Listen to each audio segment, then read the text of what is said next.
Despacho Cobo Serrano de Alcázar de San Juan. Muy buenos días, bienvenido. Hola, buenos días. Muchas gracias. Después de un periodo de transición de 3 meses, ¿podemos decir que hoy entra en vigor realmente la reforma laboral? Pues sí, podemos decir que hoy entra en vigor la reforma laboral, sobre todo en un aspecto esencial como son los nuevos contratos de trabajo. Si bien es cierto que se establecía un periodo transitorio desde el 1 de enero hasta el 30 de marzo y determinadas cuestiones sí que se aplicaban a partir de la publicación, lo que estaba claro es que a partir de hoy, a partir del 31 de marzo, todos los contratos laborales que se hagan ya tienen que estar sujetos a la nueva normativa, a la nueva reforma laboral y, por tanto, sí que podemos considerar que ya a partir de hoy sí que definitivamente entra en vigor la reforma laboral. Y, señor Muñoz, ¿han percibido un mayor volumen de litigios en los despachos de abogados en este trimestre de transición? No hemos experimentado un incremento de la conflictividad. Como he dicho al principio, había un periodo transitorio de 3 meses. Las empresas que todavía estaban dispuestas a hacer contratos temporales en ese periodo lo hacían durante la duración máxima y, por tanto, esa duración máxima pues será en los próximos meses. Quizá cuando acaben esos contratos que se hicieron en este periodo transitorio, pues ya podremos ver cómo se resuelven estos contratos, pero por ahora no hemos visto ningún incremento de la conflictividad por la aplicación de la reforma laboral. Aún es pronto. Y el hecho de que se firmase el 500.000 largo de contratos indefinidos en los 2 primeros meses del año puede interpretarse como una estabilización de las relaciones laborales. Yo creo que sí, sin duda. El incremento de la contratación indefinida en los primeros meses ha sido exponencial y, además, que es lo que se prevé en el futuro, porque es lo que persigue la reforma laboral. Una de las cuestiones más importantes de la reforma laboral, es algo esencial, es que se cambian los modelos de contratación, o sea, se introduce el contrato indefinido como el principal. Se presume que el contrato que se celebre es indefinido y la temporalidad será la excepción. Por tanto, sí que es cierto que se prevé que a partir de la entrada en vigor ya definitiva de la reforma se va a incrementar muchísimo el nivel de contratación indefinida. El nivel de contratación general, es decir, ¿va a haber más contratación o no? Pues eso ya veremos un poco cómo evoluciona la situación, pero lo que está claro es que de los contratos que se hagan, la inmensa mayoría van a ser contratos indefinidos y, en ese sentido, sí que vamos a estar ante una estabilización del mercado laboral, claro.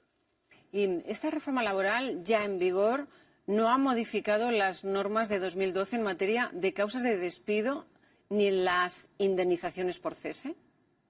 No, en ese sentido no ha habido ninguna modificación. Es decir, las causas de despido, lo que eran las causas económicas, técnicas, organizativas y de producción, siguen siendo las mismas, y también las indemnizaciones por despido. Las indemnizaciones por despido objetivo son 20 días por año y la de despido improcedente son 33 días por año.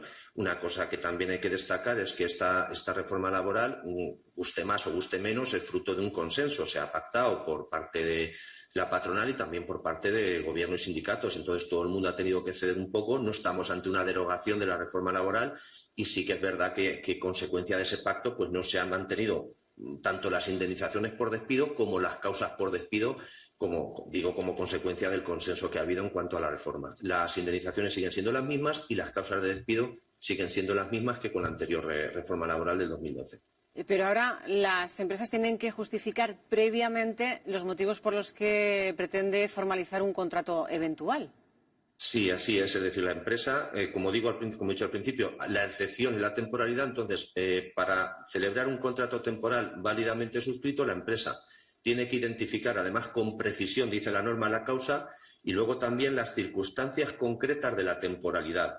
Y también ponerlas en conexión con la duración. Es decir, si la empresa, cuando hace un contrato temporal, no identifica con precisión esa causa y las circunstancias que justifican la temporalidad, pues entonces el contrato sí que será considerado un fraude de ley y, por tanto, un contrato indefinido. Es esencial que la empresa, con precisión, identifique la causa de la temporalidad.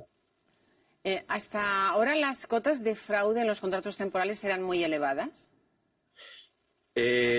Sí se utilizaba, al menos de una forma abusiva, el contrato temporal. En España hay cierta cultura de temporalidad. Si comparamos la tasa de temporalidad con otros países de la Unión Europea, vemos que es prácticamente del doble. Entonces, ¿que había un uso fraudulento? En fin, si la norma permitía hacer contratos temporales, pero sí que cuanto menos había, desde mi punto de vista, un uso abusivo de la temporalidad.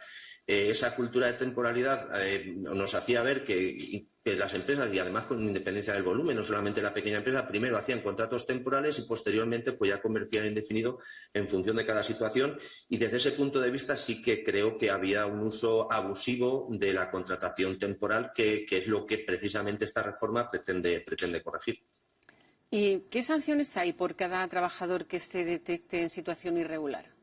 Las sanciones también se han modificado sustancialmente, porque a partir de la aplicación de la reforma, la sanción que se aplica es por cada contrato que se considere que no se ha ajustado a derecho, un contrato en fraude de ley, y de 1.000 euros. Y además por contrato. Eso hace que, mientras que en los años anteriores, con la reforma anterior, cuando había una inspección de trabajo, pues si consideraba que había 20 contratos en fraude de ley, lo que exigía la empresa es convertirlos en indefinido, y si sancionaba, la sanción era mínima. A partir de ahora, con la nueva norma, obligarán a sancionar por cada uno de los contratos y además por 1.000 euros por contrato, lo que hace que sí que se incrementen sustancialmente las sanciones y la empresa tenga que valorar mucho a la hora de hacer un contrato, si hacer un contrato temporal cuando hay dudas si está válidamente constituido o no, o ir directamente al contrato indefinido, con independencia de que luego pues tenga que utilizar algún medio de extinción del contrato. Pero sí que se incrementan muchísimo el importe de las sanciones al ser 1.000 euros y por cada contrato.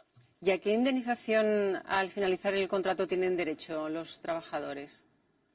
Como he comentado al principio, en tema de indemnizaciones, la normativa sigue siendo la misma. Es decir, para los contratos temporales que se suscriban a partir de ahora, los contratos eventuales, los contratos de sustitución para una persona que en la empresa tenga derecho de reserva del puesto de trabajo, lo que era antes el contrato de interinidad, no dará derecho a indemnización. Y para aquellos contratos eventuales, pues sí que tendrá una indemnización de 12 días por año de servicio, o la parte proporcional. Si el convenio establece que el contrato eventual no puede durar más de 6 meses, pues la parte proporcional de esos 12 días por año es la indemnización que tendrán que abonar a la finalización del contrato.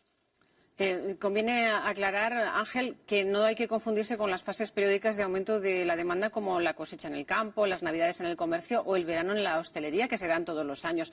En estos casos, la fórmula contractual es la de fijo discontinuo. Sí, eso es así. Es decir, hay que tener en cuenta que aquellas actividades de naturaleza estacional o aquellas actividades que estén vinculadas a necesidades productivas de temporada, el contrato que se tiene que aplicar es el contrato fijo discontinuo. Antes había dudas en cuanto a la aplicación o no del contrato de obra, pero ahora, a consecuencia de la reforma, claramente se establece que para estos supuestos que hemos dicho, naturaleza estacional o actividades productivas de temporada, el contrato que se hay que aplicar es el contrato fijo discontinuo. Y ello con independencia de la duración de la campaña. Si también están surgiendo muchas voces que dicen que, por ejemplo, en una campaña de vendimia, si dura 30 días, hacer un contrato fijo discontinuo y al año siguiente tener que volver a contratar, a llamar a los mismos trabajadores, pues es lo que establece la norma. Para este tipo de contratos hay que hacer un contrato fijo discontinuo. Ese es el contrato que corresponde.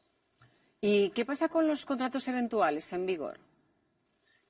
Los contratos eventuales en vigor, esos se mantienen hasta su duración máxima. Si se celebraron bien antes del 31 de diciembre, antes de la aplicación de la reforma, o bien en ese periodo transitorio hasta el 30 de marzo, pues el contrato que se suscribió en ese momento pues continúa en vigor hasta su duración máxima. El hecho de que se aplique ya definitivamente la reforma laboral no afecta a esos contratos, y a su duración pues tendrán que extinguirse o convertirse en indefinidos.